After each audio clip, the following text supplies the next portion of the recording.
എം.ടി. വാസുദേവൻ നായരുടെ വിയോഗം മലയാള സാഹിത്യത്തിലും സിനിമയിലും തീർത്തിരിക്കുന്നത് നികത്താത്ത വിടവാണ്.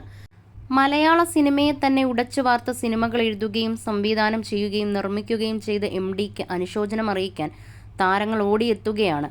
ഇതിനിടെ നടൻ സുരാജ് വെഞ്ഞാറമ്മൂട് എം.ടിയെ അവസാന നോക്ക് കാണാനെത്തുന്ന വീഡിയോ വൈറലാവുകയാണ്. അതേസമയം വീഡിയോ സുരാജിന് വിമർശനത്തിനിടയാക്കിയിരിക്കുകയാണ്. കൂളിംഗ് ഗ്ലാസ് ധരിച്ചു വന്നതിനാണ് സുരാജിനെ സോഷ്യൽ മീഡിയ ഇപ്പോൾ വിമർശിക്കുന്നത്. നിരവധി പേരാണ് വീഡിയോയ്ക്ക് താഴെ കമന്റുകളുമായി എത്തിക്കൊണ്ടിരിക്കുന്നത്. കണ്ണിന് ചുവപ്പ് രോഗം ഉണ്ടെന്ന് തോന്നുന്നു. കറുത്ത കണ്ണട വെച്ച് മരണ വീട്ടിൽ ചെല്ലാൻ പരിസരബോധമില്ല.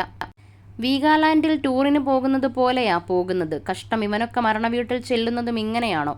ചെവിയിൽ കുന്ത്രാണ്ടം കുത്തി എവിടെ പോകുവാണ്? ഡാൻസ് കളിക്കാനാണോ? മരിച്ച വീട്ടിൽ പോകുമ്പോൾ ആ കൂളിംഗ് ഗ്ലാസ് ഒന്ന് മാറ്റി വെച്ചുകൂടെ? ഒരു മരണ വീട്ടിൽ വരുന്ന കോലം. 2 കണ്ണിനും ഓപ്പറേഷൻ കഴിഞ്ഞ് ഹോസ്പിറ്റലിൽ വിശ്രമിക്കുന്ന സമയത്താണ് മരണവിവരം അറിഞ്ഞത്. പിന്നെ ഒന്നും നോക്കിയില്ല, നേരെ ഇങ്ങ് പോന്നു. അല്പന് അർത്ഥം കിട്ടിയാൽ ഇവൻ യഥാർത്ഥ ജീവിതത്തിലും കോമാളിയാണോ എന്നിങ്ങനെയാണ് വിമർശനം. അർത്ഥമില്ലാത്തവൻ അർത്ഥം കിട്ടിയാൽ അർദ്ധരാത്രി കുട പിടിക്കും. ഇപ്പോൾ കണ്ടു. വിവരം കൂടിയാലും പ്രശ്നമാണ്.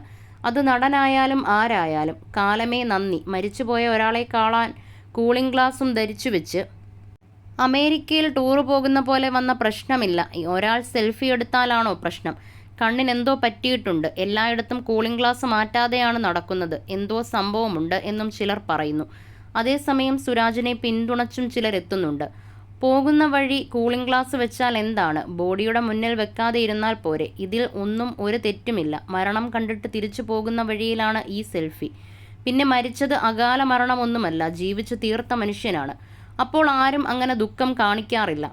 നമ്മുടെ ഇവിടെയായാലും പ്രായം ചെന്നവർ മരിച്ചാൽ കരയാറില്ല. എല്ലാവരും ഒത്തുകൂടുമ്പോൾ സംസാരം, കാര്യങ്ങളൊക്കെ തന്നെ. ഈ സെൽഫി എടുക്കാൻ നിന്നില്ലെങ്കിൽ നാളെ പുള്ളിയെ എയറിലാക്കും പോസ്റ്റ്മാൻ ഉൾപ്പെടെയുള്ളതെന്നാണ് സത്യമെന്നാണ് സുരാജിനെ അനുകൂലിച്ചവർ പറയുന്നത്.